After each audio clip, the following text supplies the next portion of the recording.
Hey mamas, I'm Lacey, your lactation counselor, and you're listening to the Early Motherhood Guide podcast, where motherhood is simply supported.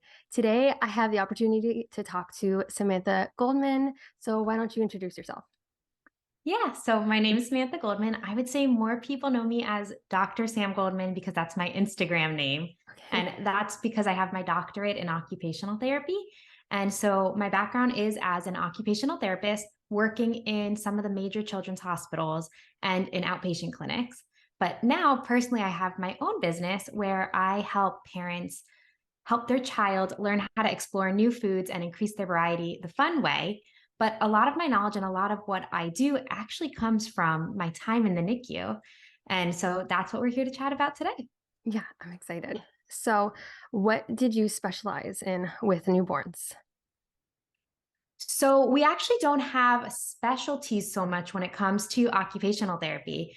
What we do is we get our kind of degree in occupational therapy. Yeah. And then I kind of had a random burst of luck where I ended up doing a rotation in the NICU. And so that's kind of my first verging into the newborn world was with these very critically, you know, ill, but not ill because they're just born a little bit early newborns. Yeah. So, what inspired you to become a pediatric occupational therapist? I kind of fell into it. Oh, I was in college and I had like a week or something to choose my major. And at the time, I didn't know what I wanted to do. I had always thought I wanted to be a doctor. And then I got to school and realized how long I was going to need to be in school. And I was like, oh, wait, I'm not sure if I want to go through this whole process, but I still really want to help people. I always wanted to work with kids. That was never a question for me. And somebody just kind of said, I think OT would be a really good fit for you. And so I went to talk to the dean, and it was just mm, like from the time she explained it, I was like, oh, this sounds like a lot of fun. yeah. Awesome. So, how long are babies typically in your care? It could be anywhere from like 1 day to Okay. months. And Yeah. even when I was working in some of the more critical hospitals, so NICUs actually go by different levels. When I was working in kind of the highest level NICU, a level 4, babies could be there even a year. Oh, yeah. Oh, gosh. That'd be heartbreaking. Yeah, kind of depends on what they're going through and all of that, but it could be a day, it Yeah. could be a really long time just depending on, their own personal journey. Okay. And so, how long does an OT, or sorry, what does an OT typically do at the NICU? Yeah, so it's really funny. I was telling you before that when I show up at the bedside, sometimes parents are really confused because they're like, we don't need an OT. Like, my Yeah. baby doesn't have their occupational therapy. They don't have a job. Or, like, what are you going to do with them, like moving their arms and, things like that. But OT in the NICU is actually totally different and it's really cool. So, our job is to protect their development while they're in the NICU because for the babies born early, they would have still been in your belly. And so we want to make sure that we're still recreating what they would have gotten in your belly to continue to develop and get stronger, help their breathing muscles develop, help their movement develop, and also minimize that pain and stress. And so a lot of mamas, as soon as I say that stress, they're like, oh my gosh, my baby's stressed. Oh. All babies experience stress, whether or not they're in the NICUs. That's the first thing I tell people. All babies experience pain. All babies experience stress. It's just a little different than it would be at home. And so our job is really to help parents through this process and help babies through this process so they can develop and continue to learn while they're there. Okay. So, what are some common challenges that you typically see working in the NICU? So I would say the biggest challenge I see when it comes to parents is having a hard time connecting to your baby because you had this beautiful picture in your head of what you really thought this was going to go like. And then, of course, nobody plans to end up in the NICU. And so when you're there, it's really hard sometimes to connect looking at your baby in one of these, we call it an isolette, looking at them in the bed with wires. So that's kind of the hardest thing I see for parents is still being able to connect with their baby while they're there. Okay. Um, well, with that, So how can babies even connect with their baby? And how did I say that backwards? How do parents connect with their baby in the NICU? Yeah, I think the number one thing I would like for parents to realize is that you are important and your baby needs you. So sometimes it's really easy to think like, okay, the nurses are taking care of this, the doctors are there, you know, I don't really have a place. I don't know what to do. I don't know how to handle this. But that's not actually the case. Your baby needs you. And from the time they're in your belly, they know your smell, they know the taste of your amniotic fluid, your voice, your feel, your touch. And so when they're born early, they still do need parents at the bedside. And you have such a big effect on them. And I think even just knowing that helps you connect to them. So even the simple act of you sitting by their bed, even if you're not ready to kind of take that next step because you're worried about them and, worried about touching them, Yeah. just the simple act of you being there, talking to the nurses, talking to your spouse, they can hear your voice. And that actually, there's research that shows that it helps them feel less stressed when they hear your voice and they smell your smells. Now, OTs and our job is actually to help you take those next steps, though, is to help you touch your baby and feel confident touching your baby, to help you rock your baby, to help you pick them up, learn how to change their diapers. You're still their parent. Even when they're in the NICU, you're still their parent and you have such a big process there. Yeah, I never thought about that because, yeah, technically, a lot of the physical needs are being met in the hospital because they need to be met in the hospital. But as a parent, it's like, where can I step in? When can I step in? When is it okay? That would be so incredibly hard to find that balance. And also, what they are so fragile with, they're so new. Mhm. And then I'm sure the feeling of, can I, like, almost feeling like I need to ask for permission. Is it okay now? Can I pick Yeah. them up? How do I pick them up? Because they're so little. That would Yeah, be. and your medical team, your doctors, your nurses, your OTs, every single person, your speech therapist, PT in that NICU is more than willing to help you learn that process and to kind of help you through that. And that's what I really want parents to know is we want you to ask. We Yeah. want you to want to do this. We don't want to push you if you're not ready yet. But it's never going to be bad for you to ask, how can I connect with my baby? How can I pick them up? I want to cuddle them. I want to do all the fun things with them. Yeah. Oh, sweet things. So, how much time do you feel that a parent should be there, or how often can they be there? Is there a certain amount of hours that they're expected where they can or should be there? Are there limits to that? Yeah, so that actually really depends on each hospital. So some hospitals actually have the ability for parents to sleep there and room in, whereas Mm. other places, they don't have that same ability. Where I'm at now, unfortunately, we don't have rooms by the bedside. We don't even have any for parents to sleep. So you need to go home and you need to sleep and take care of yourself too. Yeah. Um, you just had a baby. So we need parents to also find a kind of strike that balance between we want you to be there, but we also want you to take care of yourself, your mental health, and your physical health too. So I would say whatever a parent really feels comfortable with, if you can come in once a day, do one feeding with your baby, that's great. If you can come for two feedings, because actually something I should mention in the NICU is that babies are seen in 3-hour clusters. So because babies are still so young, they need that time to sleep and grow. So they have what we call care times. So we'll see a baby at 12, they'll get their diaper changed, they'll do their vitals, they'll feed them, then they'll go back to sleep. And then we'll see them again at 3. So parents kind of have that ability to come for some of it and then maybe take a break in between when their baby's sleeping or hold them. So there's really not a standard answer for that. What you are able to do physically, mentally, and what works for you is wonderful. Yeah, I have a friend that's had 3 babies in the NICU, and she said they've always come home in such a schedule. They're so rigid on the schedule at the NICU. And then she had her 4th and went home, and she's like, I am not used to this. I'm used to them coming home and eating the schedule. And so it was quite the learning experience for her. But how do you have any strategies to help with families to cope with that emotional distress when their babies are in the NICU? Yeah, number one actually is that connecting. Even just doing those parental things that you would do, that helps with that stress. But another big thing is to find support groups. So there are support groups for parents of premature babies that will help you connect with other parents and talk and get support. So I actually really recommend reaching out to that. And the third is ask questions. Sometimes you feel like, I mean, it's a medical setting. It's overwhelming, it's scary, and it's even more scary when you don't understand what's going on. Yes. So always ask questions. And if you don't understand something, if the monitor's beeping and you're like, why is nobody responding to this? Because sometimes there's a beep and it seems so scary to parents, but your nurse is probably watching a couple feet away and they're like, oh no, they're good.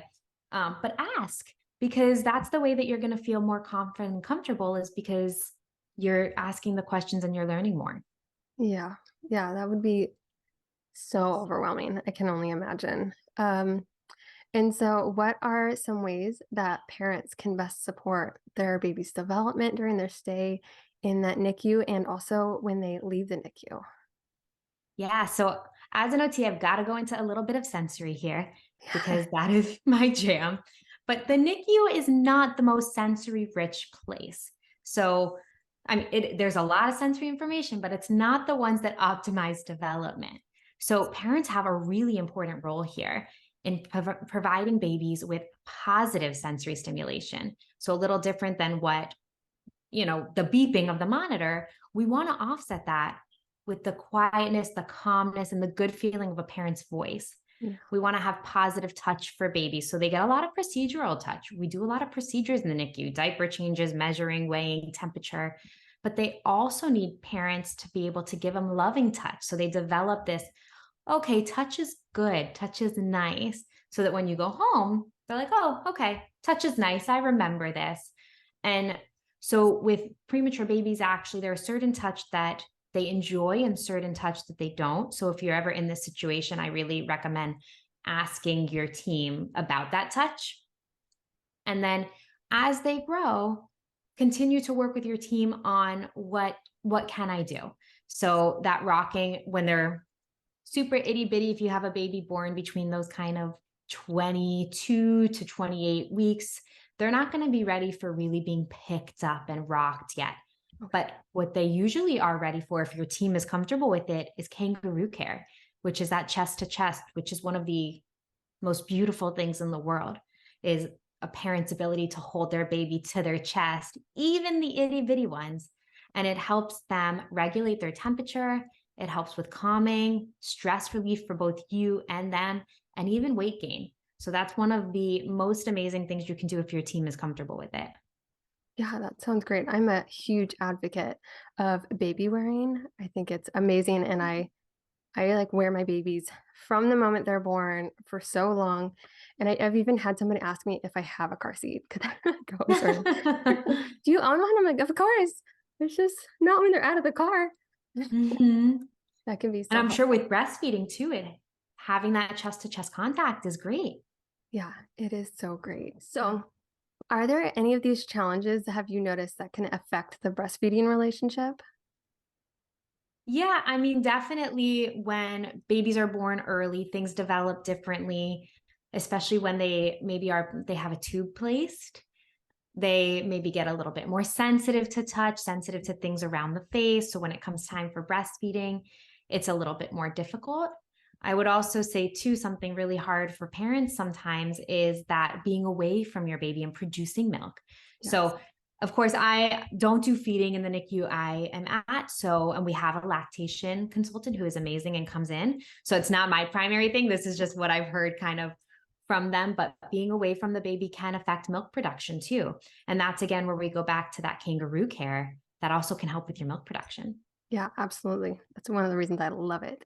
Mhm. Yeah, I was thinking with like feeding issues and everything that is probably connected with being having so much more that needs to be developed, in your that's usually in utero that is now out. So I figure that would have to affect your breastfeeding relationship. And there's just not as much practice as if you were home breastfeeding, right? So a majority of your time is spent pumping. And so to have them come home or even just those feeding times that come in, it's so new. And yeah, there's probably a lot of cords, a lot of things to work through, a lot of hoops to jump through. Yeah, and even depending on what NICU you're in, the Mhm. privacy for breastfeeding might not be as readily available as, which is not a good thing. It's something that needs to be made progress in. Yeah. But some parents maybe don't feel as comfortable doing it in a certain space. And so, really making sure that you set up that space if that's what you want to do. But the NICUs are huge advocates for helping parents with breastfeeding and with pumping if that's something you want to do for your baby. Yeah, I'm most I can imagine because with your first, you're so if this would be your first and you're in the NICU, everything's new, and then not having that privacy because there's so much that you're trying to work through and understand, and then not having that privacy and just feeling so uncomfortable. With me having three, like by the third, I was like, I don't need privacy. It's okay. But with Yeah. your first, or if, if this is something new, regardless of what number you're on, like it is something that yeah, we should absolutely have the option of privacy if that is needed. When with my third, there's no such thing as privacy. There's always going to be a kid coming in, I will regardless. definitely say there's a difference between our new mamas and our very experienced mamas with that. Yeah, exactly. Just kind of say goodbye to privacy. So, what are some big concerns that parents with these babies in the NICU are voicing to you? So concerns about development, concerns when they go home, all the Yeah, above. I would love that. I was thinking while they're in the NICU, but absolutely tell me about the after when they go home as well. Yeah, so in the NICU, I would say parents really don't voice as much Okay. concern because it is such a confusing and scary. They just want to make sure that they're okay and they're Yeah. developing okay is really their big concern is, are they okay? Are they going to be okay developmentally going home? Yeah. And so actually where I'm at, we have a really great developmental follow-up where we get them set up with outpatient services right away so they can continue to feel confident if they want to go and get those evaluations. But that biggest concern is, how are they doing? Yeah. And then in the home environment, the things that I really tell parents to look out for is those sensory processing challenges. So babies in the NICU do tend to have sensory processing challenges down the road because we have a lot of that procedural touch that we talked about. Yeah. So I'll usually tell parents to look out for kind of texture aversions to food, toe walking, so not wanting to put your feet down on the ground, and just movement in general can be, like you mentioned, a little bit different because they didn't have the same ample opportunities to move and develop as they would have at home. Okay. Gotcha. Yeah. And so, was there any advice that you have for new parents that are transitioning out of the NICU and at home with their baby?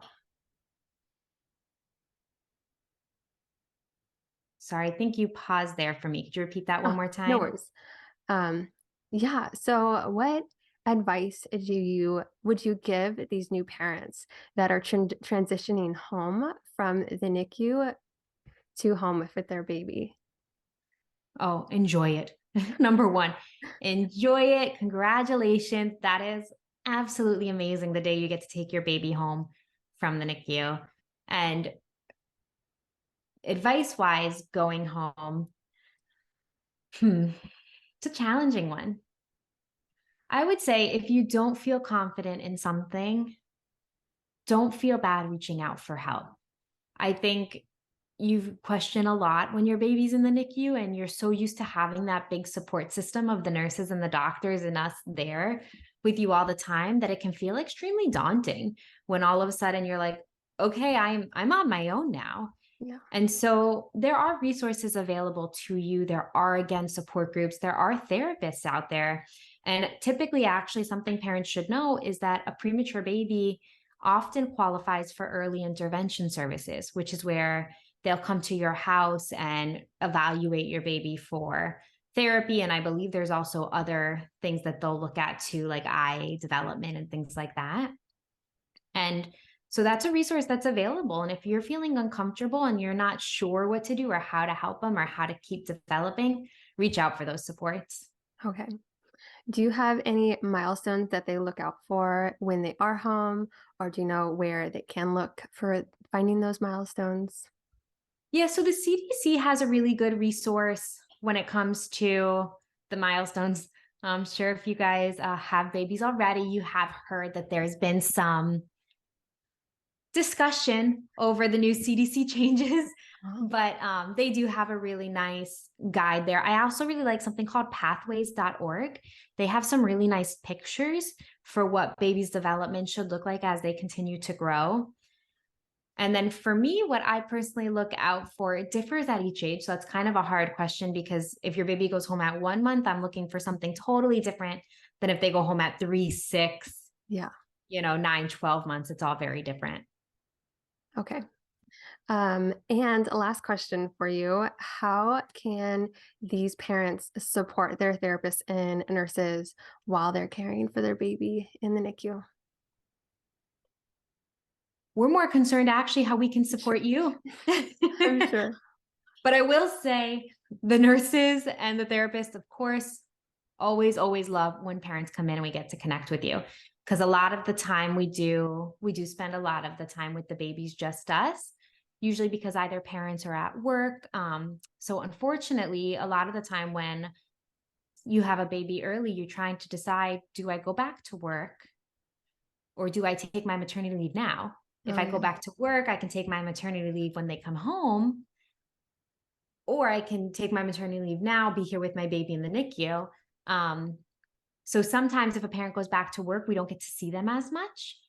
But the best thing is if you want to work with your therapist or you want to work with a certain person in the NICU with lactation consultants, then give your nurse a call, talk to them, schedule with them. The best way you can support us is by also helping us support you and know what we can do to better serve you and your baby. Yeah. That is something I've never considered of like when having that option. But I can't imagine having to heal from having a baby, also going back to work, and then having to make that choice. Because obviously, when your baby comes home, you would love to have that maternity time then. That would be such a tough decision to make. I can only It's imagine. an impossible decision. Yeah. There's already so many decisions as a new parent. I can't imagine all the added decisions that you have to make when your baby's in the NICU. That's really tough. So, Mhm. anyway, I would love for you to share where can these mamas find you? Yeah, so the best place to find me is Instagram at Dr. Sam Goldman. I do have a podcast. That podcast is based entirely on helping children become confident and happy eaters. So it is for a little bit older kids. It's not really for that NICU age. But if you have older kids, it's a great place for you to come hang out. It's called the Food Explorers Podcast. Otherwise, I'm over on Instagram at Dr. Sam Goldman. And I do always kind of have some Q&A days and chat with me days. So I love to get to know everybody and I'd love to know what you guys thought of this podcast that we did together. Yes, actually, that makes me think of one more question that I have to ask you, if that's okay. Of Um, course. is there an optimal time for parents to introduce solids to their baby? Oh, I love that question because I know that a lot of people like to introduce it 4 months. As an OT, I want to see that a baby has head control before I start introducing solids. So for us, that tends to be more around, and when I say head, I like head and trunk. So I want them to be able to sit up in a high chair and really control their body a little bit better. So that tends to end up being more around that 6 months. And that's actually what some of the guidelines were changed to with the American Academy of Pediatrics. I do want to piggyback on that a little bit though, because when your baby's in the NICU and they're born early, we also have to think about that. So we have to do what we call a corrected age. And Right. so, say your baby was born at, let's say, 36 weeks. I think that makes it a little easier. It's 4 weeks early. Mhm. We add another 4 weeks. So, even though your baby might be 2 months, we're still counting them at 1 month. Right. So they might be 4 months and somebody says, all right, it's time to eat, but they're actually developmentally at 3 months and they might not be ready for that. So if you have a baby born early, I recommend talking to your doctor about corrected ages and making sure we're introducing those solids when your child is developmentally showing cues. So when we say cues, we also want them to be interested in food. Are they watching you eat? Are they reaching for the spoons? Are they engaged in the eating process? Or are they kind of not paying attention at all and we're just sticking a spoon in their mouth? So we want to see those cues to eating starting to develop when we decide to do it. Yeah, and do you find that there's any hindrance of if you held back and you wait even longer than the 6-month mark? Is there any issues with that? Is there anything that any drawbacks to waiting even past 6 months? I think it depends on each family. So I have had parents who have waited a year to 2 years sometimes because they were so nervous. There's definitely going to be a drawback there because by 2 years, we should be doing other things. If you're kind of talking about a couple weeks, maybe a month, again, if you are feeling afraid of doing this stuff, if that's what's holding you back, I always recommend reaching out to somebody for that help. But kids develop kind of at their own speed. The more I've been in OT, the longer I've been in OT, the more I've realized kids really develop at their own speed. These milestones aren't as exact as they feel on paper. They feel very much like, oh my gosh, my baby's a month behind, my kid's a month behind. Like, kids have different strengths. They develop at different paces. We just like to help them develop, but I don't like to I never want to get into fear mongering with parents because it gets so real when you think something's going on. But I don't think there's big drawbacks to waiting a couple extra weeks to introduce something if you don't Okay. feel that they're developmentally ready yet. Yeah, I mean, a year to 2 like year I get, but 2 years, that is a whole nother ball game I've never considered. I've had 2 babies that I waited till 9 months, and then 1 baby I did at 6 months. And that 6 month, that one eats everything and anything, and then the 2 that I waited till 9 months, they have been way more held back on trying foods and eating foods. And I was always wondering if there's a correlation to that because 'cause I've always been like breast milk, breast milk, breast milk, and yeah, I always thought, listeners might feel the same. They're not sure when is best. Oh, that's interesting. Why did you wait till 9 months is my question. Was there something that made you feel not ready yet until 9 months? I always focused on it alters the intestines and the gut flora. And so the second you're introducing something, that will change everything. And I know that breast milk is the optimal food for them, and food is just for play. And so I've just always been cautious of that. Going forward on a 4th, I don't know how I would go about that yet. I'm always like, I don't know what the best decision is. So, yeah, that's something I've only once I was like, this kid needs some food. This needs, That's interesting. yeah. So I've always wondered if that was a thing, and hopefully that resonates with my readers as well. It's never been that hard line of 6 months, but yeah, it's always what do you feel comfortable with? Who do you talk to? Is there an OT? Your Q&A days, that would be so ideal for them to say like, "Hey, when is this? Are they ready? Am I ready? What is the best food to Mm, introduce first?" So I am excited yeah. to share this with them. And I would also say for any parent who has one of these younger kids to check out Solid Starts because they have a great online directory of when to introduce foods, how to introduce foods, and really great resources for parents kind of going through this that first time. Oh, that's great. I love that. Thank you so much. Yeah. So, thank you so much for coming on to my podcast. And thank you, everyone, for joining us today. I will see you guys next week on the Early Motherhood Guide podcast. Thanks, guys. Thanks.